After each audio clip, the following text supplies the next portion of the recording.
Selamat sore semua. Ya, selamat datang di acara kita Ramadan Connect. Mungkin ini udah panel kedua ya. Panel kedua untuk topik sekarang kita akan diskusikan lebih ke loyalty sekarang. Loyalty programs, the remedy to prevent post-Ramadan churn. Nah, dengan panel ini kita ada tiga speaker ya, atau tiga narasumber seperti itu. Oke, mungkin let me welcome panelis pertama kita dengan Pak Steven Jimmy dari Kita Lulus, co-founder dari Kita Lulus.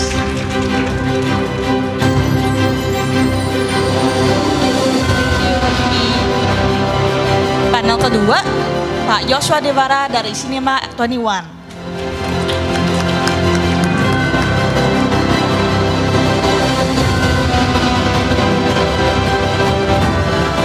Panel ketiga, Pak Ethan Bontaryo dari Noise.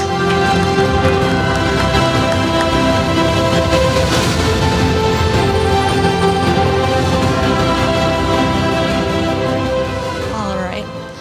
Okay, hello, how are you guys? Great. Good, Thank you good. for having us. Siap. Thank you juga ya atas waktunya. Dan mungkin untuk panel ini we are ready to learn a lot gitu. So far dari sesinya Mbak Rati ke sesi finance tadi sudah cukup banyak ya insight yang kita dapat. Saya sendiri tadi juga taking down some notes sih. Jadi thank you untuk narasumber kita yang datang. Oke, let's kick it off ya. And we would want to start with mungkin dengan Pak Jimmy and to start us with the topic of a loyalty program, the remedy of post Ramadan churn gitu ya Kak. Mungkin karena tadi ya kita juga dengar biasanya kalau Ramadan tuh orang shopping jadi banyak budget, banyak duit seperti itu ya. Nah setelah Ramadan sepi ya, secara bisnis, aplikasi dan lain-lain itu sepi gitu. Nah mungkin dari Pak Jimmy secara bisnis perspektif ya, lebih efektifkah untuk bisnis untuk offer Ramadan specific event atau campaign, atau much better kah untuk mereka lebih fokus aja dengan long term loyalty atau benefit, dan kenapa? Thank you Tala. Tala, sebelum saya menjawab mungkin saya tanya teman-teman di audience dulu ya. So teman-teman ada nggak yang berpikir bahwa Tala di sini adalah bukan orang Indonesia? Mungkin raise your hand. Bukan orang Indonesia. Yang berpikir Tala bukan orang Indonesia. Oke, ya. Mungkin udah tahu. Jadi saya juga kaget waktu itu ngobrol sama Tala, udah kenal sekitar 2 tahun, ternyata dia orang Filipina. Iya, terima kasih Pak Jimmy. Thank you for everything. Jadi mungkin bahasa saya mix aja nggak apa-apa ya. Thank you Pak Jimmy. Yep. Silakan. So menjawab pertanyaannya, Kita Lulus adalah sebuah job portal. Jadi kalau misalnya job portal sebelum Ramadan itu pada saat bulan puasa pastilah engagement, activity, job application pasti menurun, ramainya setelah Lebaran gitu. Nah jadinya pada saat kita melakukan di bulan Lebaran tersebut ada 2 hal yang penting buat kita. Yang pertama itu adalah bagaimana supaya engagement tersebut di bulan Ramadan tetap ada, dan kedua setelah Lebaran tuh tetap tinggi gitu. Jadi untuk mencapai objektif pertama, yang penting buat kita adalah kita benar-benar mengerti user behavior. Pada saat job seeker, pada saat mereka istilahnya puasa begitu, pertama walaupun mereka nggak ada pekerjaan, mereka masih butuh duit untuk belanja barang. Kedua itu adalah mereka itu tidak begitu fleksibel kalau misalnya mereka mendapatkan kerjaan, karena takutnya tersebut mereka dapat kerjaan nggak bisa pulang kampung gitu. Jadi apa yang kita lakukan adalah kita memberikan bite size freelance jobs yang ada di Kita Lulus. Dan bite size freelance jobs ini sangat mudah, jadi sekitar 1 jam mereka bisa dapat 20.000 gitu. So apa yang kita lakukan adalah kita kirim email marketing. Sebenarnya bukan saya sih, ada tim kolik saya di sini, Mbak Handai sama Mbak Hana.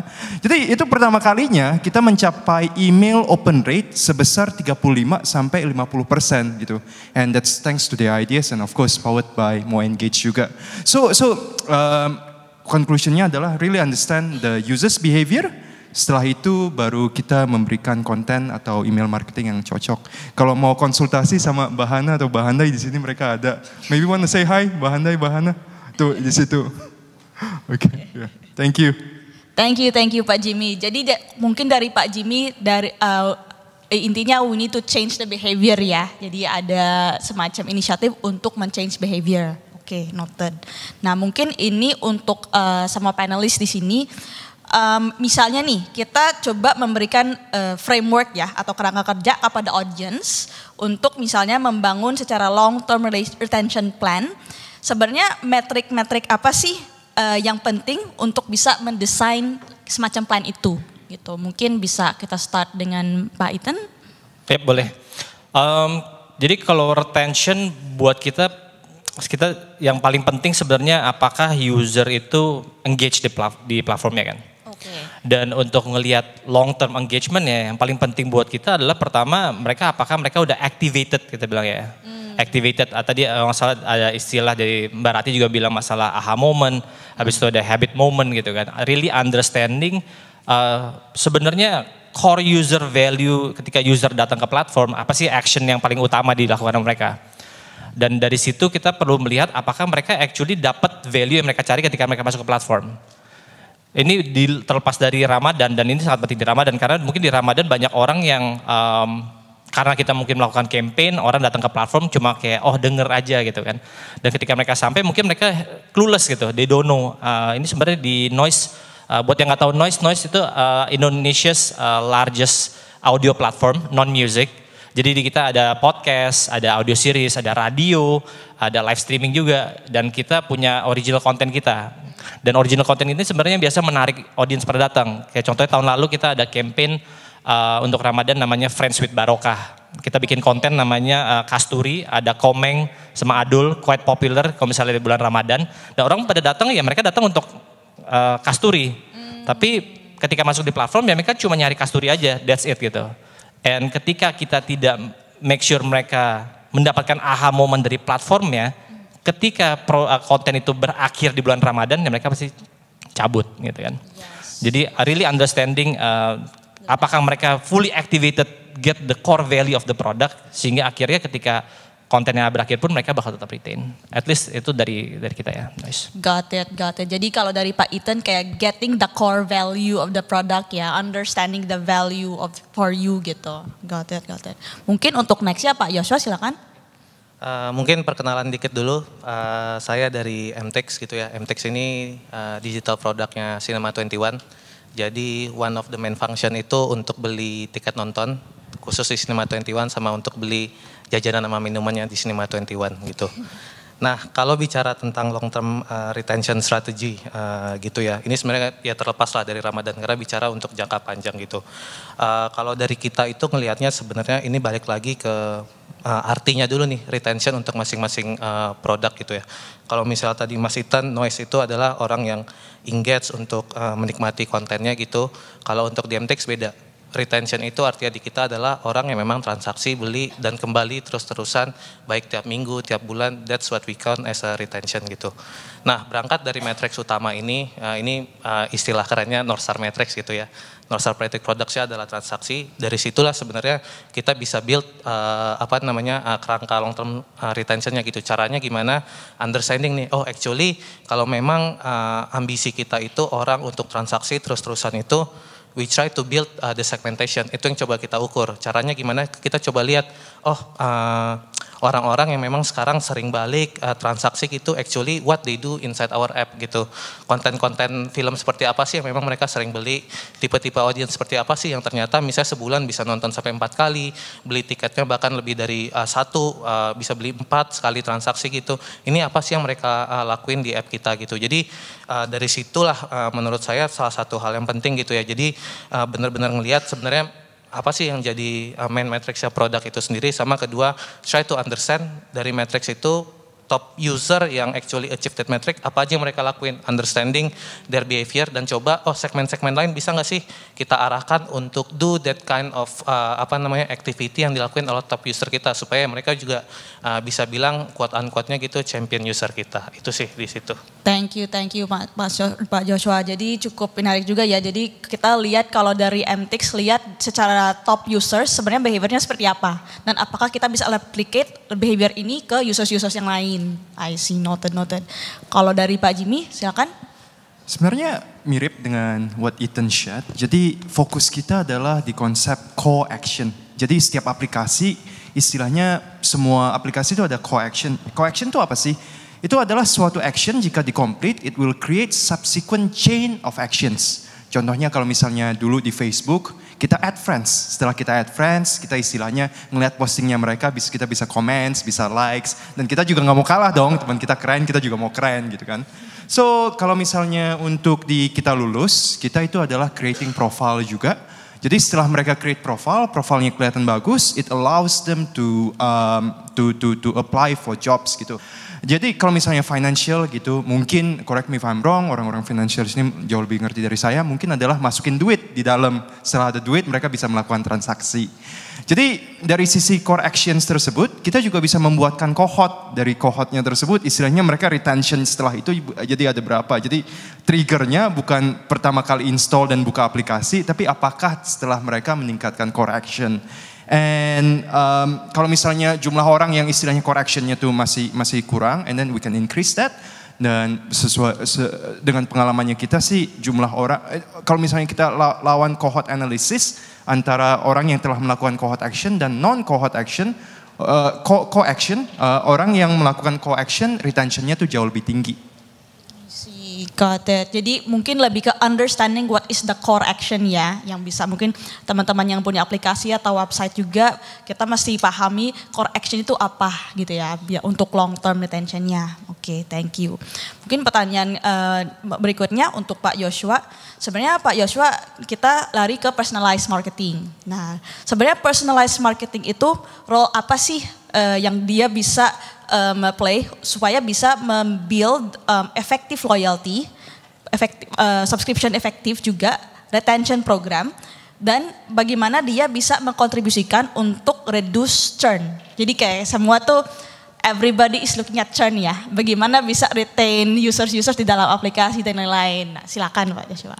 Thank you Mbak Tala atas questions-nya. Nah, terkait personalisasi ini sebenarnya role-nya seperti apa menurut saya personally gitu ya. Itu very crucial will play a crucial part itu apalagi kita ngomongin digital product gitu. Kenapa? Karena ketika kita bicara personalisasi itu artinya kita benar-benar objektifnya itu understanding our user gitu, preferensi mereka seperti apa dan segala macam apa yang mereka lakukan dengan app kita. Jadi it's really plays a crucial role gitu. Nah kalau bicara personalisasi gitu ya, saya ngelihatnya sebenarnya ada 3 aspek penting paling nggak untuk MTEX itu. Dari app kita apa aja sih 3 hal penting ini? Pertama of course personalized content, kedua kemudian personalized dari sisi channelnya, how we communicate to the users ya, sama yang ketiga itu time ini juga krusial. Nanti mungkin saya sedikit bisa elaborate gitu ya. Nah dari 3 ini mungkin sharing sedikit gitu ya di MTEX sekarang itu kita to be honest personalisasinya sangat limited nih sekarang. Okay. Dalam artian apa sih dari 3 aspek ini yang udah kita lakuin sekarang itu cuma konten. Dalam artian kita tahu orang suka nonton film genrenya apa. Kemudian yang kita lakukan adalah orang-orang contoh suka nonton film horor. Ya udah ini kita blast saat ini hanya dengan lewat email dan push notif. Ya orang-orang yang suka film horor kita tarik datanya secara manual. Kita bilang nih ada film horor baru lagi tayang, mau nonton nggak? 1. Yang kedua masih dari sisi kontennya itu preferensi orang ke payment method gitu. Orang ada yang suka transaksi hanya dengan GoPay, ada yang suka top up. Nah ini kalau lagi ada promo-promo spesifik payment method kita juga lakukan hal yang sama. Jadi sangat limited di situ gitu ya. Nah dengan limitasi yang kita punya itu aja sekarang sebenarnya ini saya bilang personalisasinya masih very basic gitu ya. Itu retention kita dengan personalisasi yang basic ini aja itu masih kita bisa manage di level yang menurut kita cukup oke gitu. Di angka 25%-an on quarterly basis gitu. Nah bayangkan kalau kita bisa lebih advance dari sisi personalisasinya nge-touch yang masalah channel. Channel dalam artian tahu nih sebenarnya customer itu actually lebih suka di reach out pakai apa gitu. Apakah pakai push notif atau pakai email, atau pakai WhatsApp, yang open rate-nya paling bagus, yang mana gitu. Sama yang kedua waktu. Waktu ini juga krusial. Kenapa? Karena ada orang yang mungkin pas ngelihat dikirimin jam kerja dia nggak akan buka juga gitu, itu kan? Atau dikirimin pas jam makan siang dia akan buka. Jadi benar-benar understanding, ini actually best time to reach out to customer-nya itu kapan gitu. Nah, disinilah jujur gitu ya, kita baru engage lah, baru partneran nih dengan mau engage dan harapan kita sebenarnya ya dengan dengan mau engage kita bisa masuk nih ke personalisasi yang lebih advance, nggak cuma dari sisi konten tapi dari sisi channelnya, kemudian dari sisi time to reach-nya itu kita bisa leverage capability yang mau engage untuk improve bahkan retention kita dari yang tadinya quarterly cuma di angka 25%, of course harapan kita bisa naik gitu sih Mbak Tala. Thank you Pak Joshua. Sebenarnya cukup menarik juga sih karena personalize-nya itu dari sisi MTX dan biasanya juga kadang kita lihat dari sisi attribute ya, attribute misalnya kita lihat oh ini orang ini male female usianya berapa gitu kan. Tapi yang menarik dari Pak Joshua lihatnya dari sisi behavior. Jadi nggak lihat ini usianya berapa, nggak lihat ini gendernya apa, nggak lihat ini dia tinggal di mana, tapi dia sebenarnya nonton apa gitu ya. Jadi lebih relevan secara personalized marketingnya gitu. Dan mungkin untuk next stepnya dari sisi next stepnya channel apa nih lebih advance ya, channel apa yang dia sebenarnya engage dengan email kah, engage dengan WhatsApp kah, dan dia sebenarnya best time-nya kapan, dia buka jam berapa seperti itu ya. Jadi udah next level personalized marketing lagi. Siap, thank you Pak Joshua. Oke, nah mungkin sekarang kita discuss lebih ke mungkin sekarang ini kayak semacam buzzwords juga ya.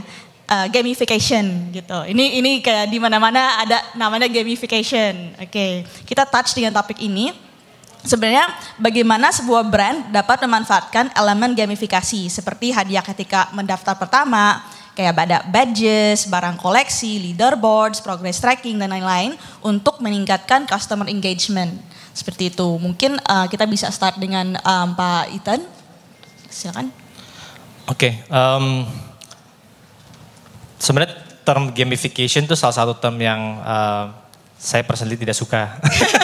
Buzzwords ya. Yeah, karena I think talking with a lot of people juga kayak within product ketika kita ngobrol apalagi dengan stakeholders, kata-kata gamification tuh jadinya malah ke arah kayak kita harus bikin ada gamenya gitu kan, semacam game di dalam aplikasinya. Betul. Dan itu yang jadinya sebenarnya mungkin jadinya melenceng karena nggak semua produk bisa digamifikasi. Jadi buat kita, I think yang paling penting sebenarnya gamification pada akhirnya kan sebenarnya pengen ngerubah tadi balik lagi change behavior kan. Mereka udah punya suatu kebiasaan dan kita pengen mereka merubah kebiasaan mereka yang kita tahu akan memberikan value yang lebih baik buat mereka. Ini yang perlu di-align makanya karena kadang ekspektasi kita untuk misalnya kayak Noise. Noise itu kan aplikasi audio, konten audio. Tapi kita juga mengerti bahwa mendengarkan konten audio saja itu membosankan. Jadi harus ada kita ngelihat dari perspektif usernya. User pasti kita tahu mereka nggak akan coba konsum Noise doang, pasti mereka konsum social media, YouTube gitu kan. Kita mau make sure mereka engage dengan kita, tapi at the same time mereka juga has a healthy dose kali itu kata-katanya, healthy dose of engagement. Dan cara kita melakukannya adalah by understanding dari user yang sekarang emang retain sebenarnya berapa kali mereka mengunjungi aplikasi. Idealnya of course daily, kita tahu kita ada set of power user, core user yang kayak emang daily they consume gitu kan. Tapi majority of user juga sebenarnya mereka consume on a 2 hari sekali, setiap 2 hari sekali. Dan kita juga perlu mengerti jam-jam mereka untuk mengkonsum gitu kan. Banyak yang kalau konten lain mungkin kayak tadi video dikonsum mungkin jadi jam 9 malam atau mungkin lebih kayak setelah pulang kerja. Sedangkan Noise lebih banyak consumption-nya pas jam kerja. Karena audio, bersifat audio. Banyak orang yang jadi teman kerjanya. Tagline kita adalah teman dalam genggaman. Jadi itu yang dari situ sebenarnya understanding mereka sebenarnya maunya seperti apa. Nah kita baru menggunakan konsep tadi gamification tadi itu untuk try to get people yang belum melakukan hal itu menjadikan melakukan hal itu. Dan of course semua pada ngomong iya kita pasti langsung kasih reward. Yes. Ya kan? Incentivizing someone itu it's easy to be honest. Karena ya change behavior dengan insentif tuh gampang. Orang jadi kayak misalnya let's say kita ada subscription, do this and I'll give you free subscription. Majority of users will do it gitu kan. Tapi the hard question is how I can make you do that, melakukan hal itu tanpa giving you incentive. Right, yeah. Dan itu bisa cuma di-achieve ketika kita really understand mereka mau nyari apa. Mereka mau nyari misalnya hiburan. Ketika mereka tertawa dan kita bisa membuat gamification buat mereka tertawa dan mereka akan balik lagi karena mereka udah value-nya itu sendiri kan, ya. Ya, I think that's way I look at tadi itu sih. Got it. Thank you Pak Ethan. Mungkin sekarang dengan Pak Steven, silakan. Oke, so mungkin cerita sedikit tentang salah satu fintech produk dari Korea, namanya TOS. So TOS itu kayak agregator, jadi kalau misalnya kita ada pinjaman bisa dimasukin di situ, kita bisa lihat penggunaan kartu kredit, investasi, saham dan lain-lain ada di sana semua gitu. Jadi kebanyakan usernya sebenarnya untuk Gen Z dan juga millennials. Dan Gen Z dan millennials tersebut itu nggak cukup apabila kita hanya nge-convert financial services secara offline kita jadiin ke online, mereka nggak akan seneng gitu. Jadi on top of that mereka harus ada tanda kutip gamificationsnya di sana. Jadi apa yang mereka lakukan adalah mereka come up with different types of engagement. Salah satunya itu adalah BAM gitu. Jadi anggaplah kalau misalnya Tala buka, saya buka, karena kita deket ya, kita bisa BAM dapat 1 sen, saya dapat 1 sen gitu. Terus mereka ada engagement yang kedua adalah mereka menggunakan quizzes. Jadi quizzesnya itu sangat gampang. Siapa raja pertama Korea gitu. Jadi ada ABCD-nya. Jadi pada saat itu mereka sempat ngeranking nomor 1 di Naver, Google-nya Korea. Gara-gara istilahnya orang itu mau dapat istilahnya duit kan gitu. So itu engagement yang dia lakukan. Dan buat mereka sebenarnya itu cukup mahal karena setiap kali user dapat yang benar mereka harus bayar. So they're paying for engagement. Tapi apa yang menarik dari mereka tersebut, karena Korea mungkin advertisingnya juga besar, mereka bisa monetize dari sana. Jadi brands kayak fast moving consumer goods, mereka mau jadi bagian dari quizzesnya tersebut. Atau misalnya untuk yang BAM tersebut, ya istilahnya kayak Starbucks atau apa. Oke, 5 menit only, grab this coupon now, you're within the proximity gitu. Nah jadi engagement bisa berbayar asalkan istilahnya ujung-ujungnya bisa di-convert jadi uang. Dan mungkin yang menarik yang mereka sekarang ada sekarang kayak di Shopee juga adalah contohnya nih kita bisa tanam ubi. Kita bisa kalau misalnya kita nge-browse halamannya mereka, nge-browse discovery tentang produk-produk yang mereka tawarkan, dapat pupuk atau dapat air. Kita berikan air tersebut, nanti ubinya jadi dikirim ke rumah kita. Dan akhirnya kita bisa dapat ubi dan ada gamification juga di sana gitu. Thank you. Thank you Mas Jimmy. Silakan mungkin Mas Joshua. Nah, ini gamification sebenarnya menarik gitu ya. Tadi mungkin Mas Ethan, Mas Jimmy gitu udah cukup sharing cukup banyak. Jadi mungkin nambahin sedikit aja. Sebenarnya kalau ngelihat gamifikasi ini, kalau menurut saya gitu ya, personally itu sebenarnya gamifikasi itu bisa menarik asal dilakukan dengan tepat sasaran. Dalam artian apa? Gamifikasi ini nggak boleh terlalu melenceng dari sebenarnya ini produk itu utamanya tuh mau buat apa sih gitu, main matrix yang produk ini apa gitu. Ngambil contoh MTEX itu ya, kan tadi saya udah sempat share goalsnya kita ya orang transaksi online gitu, beli tiket nonton, beli jajanan lewat aplikasinya MTEX gitu kan. Nah jadi menurut saya gamifikasi yang tepat itu, by the way sedikit cerita, kita itu masih punya PR, orang actually masih banyak transaksi offline gitu. Jadi kalau bicara MTEX itu goalsnya adalah ya orang transaksi online banyak di aplikasi kita dan komposisinya bisa lebih banyak orang yang transaksi online gitu daripada beli langsung offline. Nah menurut saya gamifikasi ini harusnya dirancang untuk gimana caranya bisa nge-encourage orang ya transaksi online dibanding transaksi offline. Contohnya kalau di case MTEX beberapa ide gitu ya untuk nge-shift ini contoh. Kalau misalnya beli online, terus memang nih orang suka banget gitu film Marvel. Nah kita bisa provide semacam digital collectibles gitu as a reward. Jadi orang yang belinya hanya lewat MTEX, terus film Marvel tahun ini ada rilis 5 nonton dan they get a special digital collectibles eksklusif untuk dia. Contohnya satu itu. Kemudian yang kedua, gamifikasi ini juga pasti kan akan relate sama reward. Tadi Ethan bilang, reward kalau nge-incentivize orang secara rupiah itu gampang gitu. Cuma yang susah adalah ada nggak sih sebenarnya insentif yang kita bisa berikan tapi bentuknya nggak monetary gitu. Karena monetary ini bisa kita pertanyakan sustainability-nya in the long run gitu. Kalau ngasih duit terus actually ya it's not healthy juga gitu buat bisnis. Nah kalau di case MTEX beberapa hal yang bisa kita leverage, contoh nih misalnya orang yang memang kita tahu suka nonton gitu, we create some kind of mission gitu misalnya ya. Mission nonton quarter ini bisa dapat 5, next quarter kita janjiin akan kita invite untuk misalnya gala premier khusus misalnya film apa gitu. Nah itu kan sebenarnya insentif yang secara economical value yang nggak terlalu besar gitu, bukan caranya nggak bakar duit. Nah insentif-insentif kayak gini yang menurut saya itu harus jadi bagian dari ketika kita mikirin gamifikasi. Jadi programnya seperti apa, insentifnya apa, supaya in the long run ya nggak melulu insentifnya itu tentang tentang monetary gitu, tapi sesuatu yang punya value add dan menarik dan eksklusif hanya untuk di produk itu aja. Sambil juga mikirin tipe gamifikasinya harus sesuai dengan core produk itu sendiri, untuk apa sih sebenarnya produknya gitu. Got it.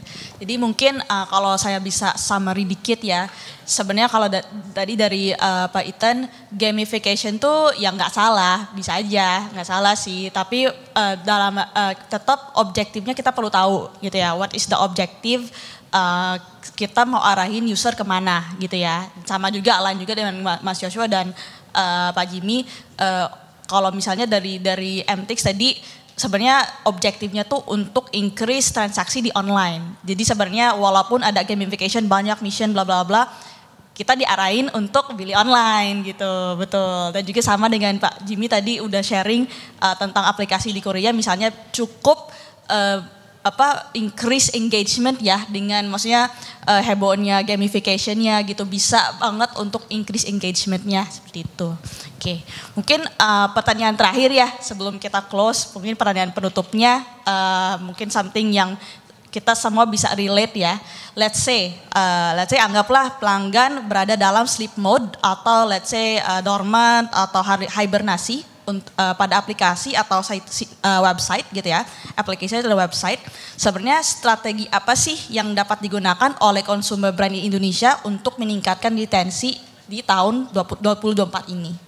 Tuh, mungkin kita bisa start lagi dengan Pak Ethan, silakan untuk closing itunya. Nggak gantian dulu sana. Oh ya gantian, siap. Tadi baru ini saya. I think sama fuse dengan Ethan, jadi create personalized experience. Nama mereka understand the users behavior really well. Jadi dengan istilahnya behaviornya tersebut, kita bisa memberikan konten di momen yang tepat. Ya, very simple gitu aja. Thank you. Mau gua dulu Tan? Oke. Kalau untuk ini ya, user yang dalam state sleep atau hibernasi gitu, menurut saya kuncinya cuma 2 sih. Make a really good product gitu, jadi keep improving the product, listening, ini actually user feedbacknya apa sih yang memang masih kurang dari produk ini, apalagi user-user yang lagi dalam tahap hibernasi itu, kalau memang bisa di reach out, ditanya ini kenapa sih nggak mau pakai lagi produknya, understanding what is their concern, improving the product, sama yang kedua itu personalisasi itu penting kayak Mas Jimmy bilang. Jadi itu karena benar-benar nge-showcase bahwa kita benar-benar ngerti usernya, we understand their profile, we understand their behavior, dan dari situ baik dari sisi cara kita nge-reach out-nya, apa yang kita tawarin dari sisi promosi, offernya, apa yang kita tawarin dari sisi konten, itu benar-benar sesuatu yang relevan buat mereka. Jadi kuncinya ya make a good product, 2 understanding user behaviornya gitu ya, di segmen dengan jelas, dengan clear, sesuai dengan ya ini produk ini, balik lagi produk ini buat apa sih sebenarnya gitu. Mungkin sebelum Pak Ethan menjawab, mungkin bisa kasih perspektif juga dari sisi produk gitu, sebagai VP produk atau sebagai product owner atau product manager gitu. Iya, jadi sebenarnya bukan mengelak pertanyaan ini, cuman ini something yang kita lihat juga. I think it's a stance yang kita lakukan di Noise gitu. We don't spend a lot on resurrecting users, karena realitanya adalah resurrecting is expensive. Gitu. I mean, I can give you examples, tapi teman-teman apalagi marketer di sini udah bertahu lah. You can do campaigns, re-engagement, mungkin invest in paid ads. Recently we do WhatsApp for Business untuk dan get them back to the platform. Tapi re-engagement, resurrecting users, apalagi yang udah tidur itu tuh mahal. Jadi buat kita, we put that as the least priority gitu. But the most important thing is why they get to that phase. Itu yang kayak you should spend like maybe 90% of your time figuring that out instead of trying to get them back. Karena if you can stop that from happening, then you won't have that problem in the first place gitu kan kasarnya. Dan kita juga sekarang ya again mereka tidur tuh banyak banget alasannya. Selama kita ngerti alasannya, mungkin kita jadi mengerti kenapa kita nggak perlu spend. Contohnya, di Noise itu banyak user yang sekarang mungkin udah nggak pakai lagi. Ketika kita tanya kenapa, karena show-nya sudah berakhir, ya kan?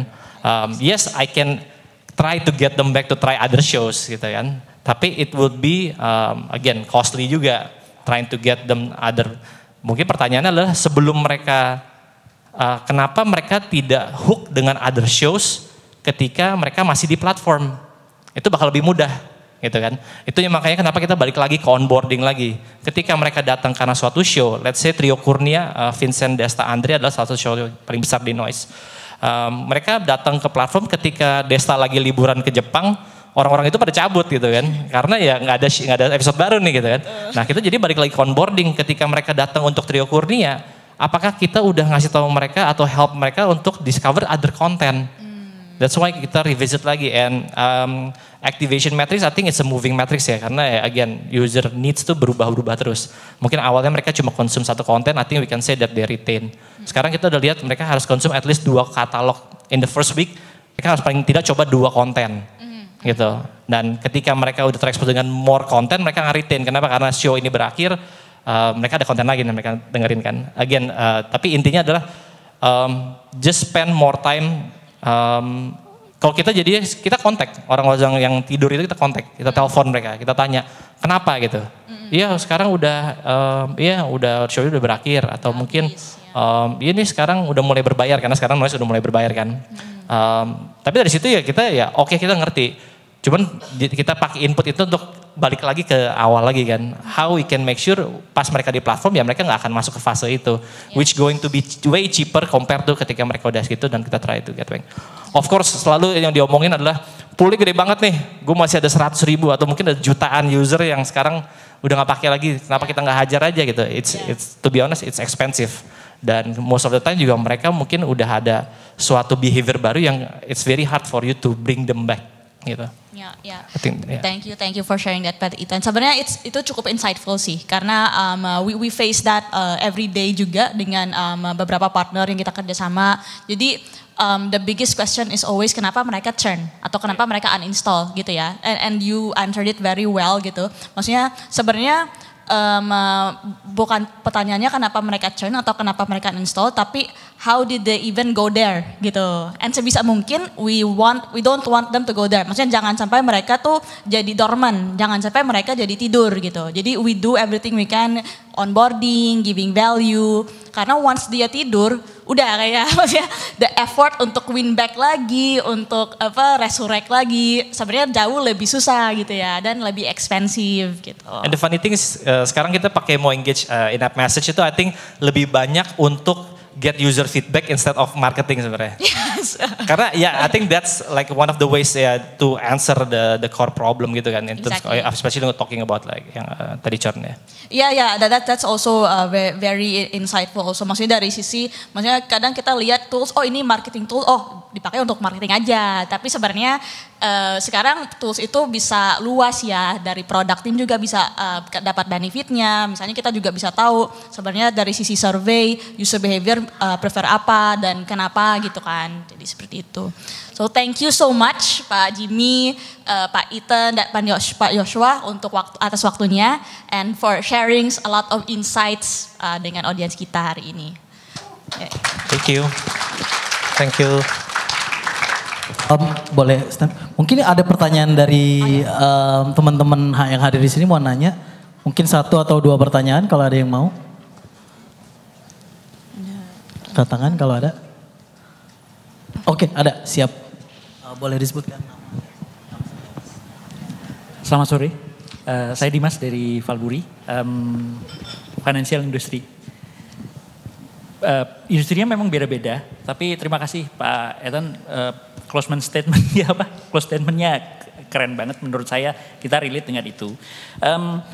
Tapi kalau misalkan masuk sedikit ke technical, misalkan untuk masing-masing saya pikir industrinya akan berbeda-beda. Tetapi bicara tentang churn ini tadi, fitur apa sih yang di mau engage misalkan, yang akan digunakan atau sudah terbukti bagi masing-masing efektif untuk setidak-tidaknya menahan atau menghindari churn gitu. Thank you. Tala bisa jawab. Silakan Pak. Ya kalau dari kita sebenarnya dari Mo Engage kan juga kita ada AI kalau nggak salah ya. I can't remember the name, tapi basically untuk identify apakah user ini potentially akan churn dan trying to re-engage mereka dari situ. Most of the time juga mungkin saya lihat banyak kan orang pakai especially CRM tool, mereka cuma kayak campaign. Padahal sebenarnya untuk this kind of problem udah pasti ya flow feature ya. On condition atau triggered action yang kemudian jadi ada trigger pop-up-nya gitu kan. Dan by doing that udah menyiapkan, ya pertama trying to understand kenapa mereka churn. Dan sebelum mereka hit that moment kita punya biasanya ada triggernya kan. Misalnya mereka udah tidak mendengarkan, udah 3 hari nggak dengerin nih untuk di noise sendiri. Dan di situ waktunya untuk kita trigger ya automation ya gitu. Untuk kemudian identify. Dan I think two ways sih. Either kalau misalnya punya tim yang bisa melakukan analisa itu ya kita mungkin nggak perlu rely ke AI, tapi dengan mudahnya sekarang di Mo Engage ada AI, sehingga orang yang nggak punya capability itu can take advantage of this technology juga. Iya, paling itu. I'm not sure ada lagi dari yang lain. I'm just texting my team, karena dia ngerti. Bahana boleh bantu nggak? Rama, sorry, my team mungkin mau jawab. Mau nanya. Belakang, siap. So, Mas Dimas, Bahana adalah tim product marketing, jadi dia yang menggunakan Mo Engage, jadi dia yang pasti ngerti. Saya baru WhatsApp dia, tolong dibantu. Iya mungkin jawab sedikit sih. Pertanyaannya kan apa yang dilakukan di Mo Engage untuk menghindari churn atau dormant user ya.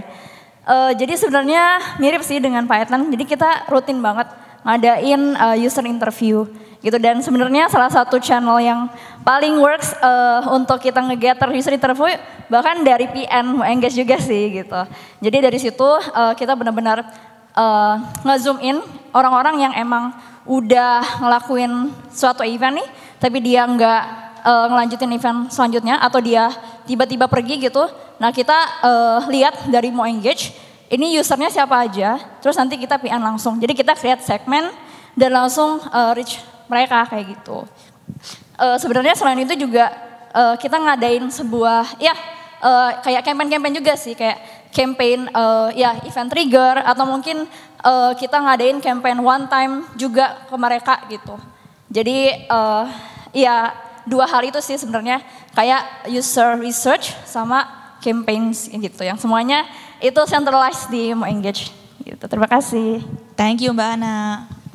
Mungkin ini ya Mbak, tambahin dikit Pak. Kalau saya jujur Pak Dimas, memang dengan Mo Engage ini baru banget lagi proses integrasi. Nah jadi ini mungkin jujur salah satu konsiderasi saya waktu itu kenapa milih Mo Engage gitu ya. Untuk user-user yang gini yang saya lihat capability di Mo Engage itu ada yang namanya analytic tools-nya gitu ya. Di analytic tools ini kita benar-benar bisa ngelihat actually ini user champion, user yang potentially churn atau enggak gitu. Nah plan saya memang dengan punya data ini ya, karena tadinya MTX itu sama sekali nggak ada nih Pak data-data ginian gitu ya. Plan saya dengan adanya Mo Engage ini kita bisa identify orang yang kira-kira oh ternyata udah masuk ke bucketnya akan segera churn gitu ya. Itu kita bisa provide personalized campaign gitu. Nah ini orang yang provide apa namanya potential churn ini kira-kira mau kita apa ini? Apakah kita misalnya mau kasih insentif atau kita mau reach out atau mau gimana gitu. Jadi sebenarnya Mo Engage harapan saya bisa membantu di arah sana, dan itu yang jadi sebenarnya konsiderasi utama saya sih. Kita waktu itu as a team untuk milih nih kayaknya yang cocok itu Mo Engage sih gitu. Itu yang pertama kalau untuk preventnya ya. Kalau kedua kalau udah churn terus gimana nih dengan Mo Engage gitu. Nah di Mo Engage ini juga sebenarnya untuk user yang churn itu bisa dibikin segmen juga tuh Pak. Jadi user-user yang bisa di-churn ini, nah kemudian ini tinggal kita reach out, caranya gimana. Pasti kan churn ini kebanyakan mungkin ada yang udah uninstall juga gitu. Jadi mau di reach out pakai PN gitu juga udah nggak mungkin juga. Nah ini caranya mesti connect ke apa namanya ke other channel sih. Misalnya kita mau coba reach outnya pakai WhatsApp atau misalnya kita apa namanya provide ads gitu lewat Facebook atau lewat mana gitu. Nah itu juga bisa dibantu untuk segmentasi itu dari Mo Engage sih sebenarnya Pak gitu. Jadi mungkin kalau saya ini belum dilakukan tapi menjadi salah satu konsiderasi kita sih waktu itu kenapa akhirnya kita decide untuk engage dengan Mo Engage gitu. Thank you Pak Joshua. Ya, gimana? Oke, siap. Thank you so much atas panel kita dan audiens juga. Thank you.